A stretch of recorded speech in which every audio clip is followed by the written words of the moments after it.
Hello दोस्तों, मैं आपका दोस्त एडवोकेट सरोज सिंह।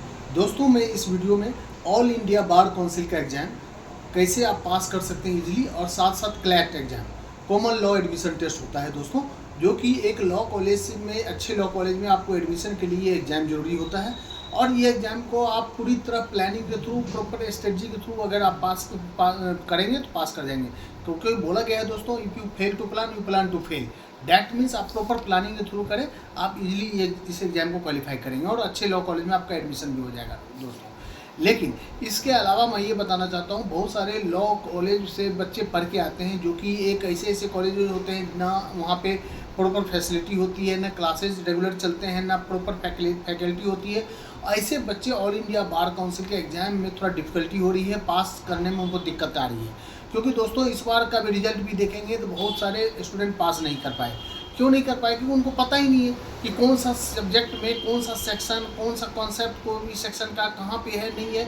जबकि ओपन बुक एग्जाम होता है दोस्तों, ओपन बुक एग्जाम में भी क्वालिफाई नहीं कर पा रहे हैं। क्यों नहीं कर पा रहे हैं? क्योंकि उनको पता ही नहीं है कौन सा सेक्शन कहाँ पे है, किस सेक्शन में किस तरह का प्रोविजन को डील किया गया है, क्या बताया गया है। उनको किताब सामने में दे दो फिर भी नहीं पास कर पा रहे हैं दोस्तों। इसलिए मेरा कहना है दोस्तों कि आपको एक बार कॉन्सेप्ट क्लियर हो जाएगा ना, आपको इजीली से पास कर देंगे एग्जाम।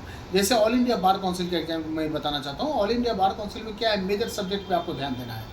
मेजर सब्जेक्ट से ही 8-10 क्वेश्चन रहते हैं। वो आपको बाकी जो होते हैं कंपनी लॉ या एनआई एक्ट, ये सब जो रहते हैं और आर्बिट्रेशन और कॉन्सिलेशन होते हैं, 2-3 मार्क्स के रहते हैं। लेकिन मेजर सब्जेक्ट पे आपको पहले ध्यान देना है। जैसे आपका इंडियन कॉन्स्टिट्यूशन हो गया, साथ साथ उसमें 10 मार्क्स का क्वेश्चन रहते हैं। उसके बाद बीएनएस के हुआ, बीएनएसएस के हुए, बीएसए के हुए, जो कि पहले सीआरपीसी, सीपीसी और सीआरपीसी, आईपीसी और इंडियन एविडेंस होता था।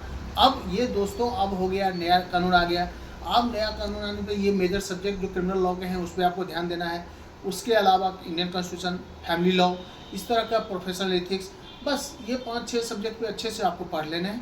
इतना तक सेक्शन आपको प्रॉपर होना चाहिए। कौन सा सेक्शन क्या कहता है, उसकी कॉन्सेप्ट क्या है, डिटेल जाना नहीं है। ना आपसे कोई जजमेंट पूछने वाला है, ना आपका उसके डिटेल को बता रहा है।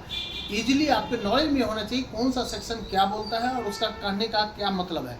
इसी के लिए मैं आपको बताना चाहता हूं दोस्तों कि आप मेरे से कांटेक्ट कर सकते हैं। फ्री ऑफ लीगल क्लासेज आप लोगों के ऑल इंडिया बार काउंसिल के जो भी एस्पिरेंट होंगे, स्टूडेंट हैं, उनके लिए मेरे तरफ से फ्री क्लासेज हैं।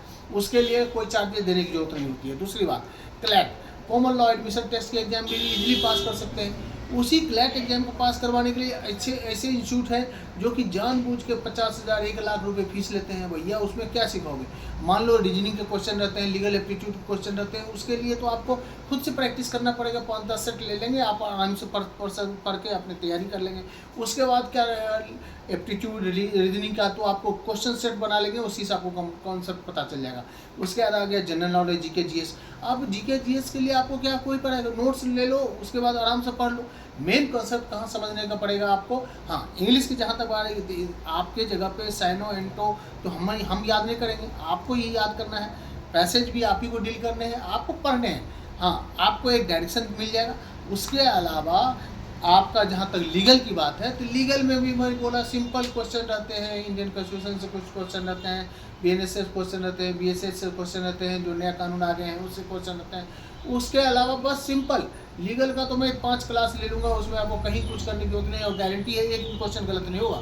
और मैं इतना बताना चाहता हूँ, इसके लिए भी जो भी स्टूडेंट चाहते हैं तो मेरे से जरूर सपोर्ट ले सकते हैं और इजीली पास कर सकते हैं। कोई चार्जेस नहीं, कोई फीस नहीं। Thank you. जय हिंद, जय भारत।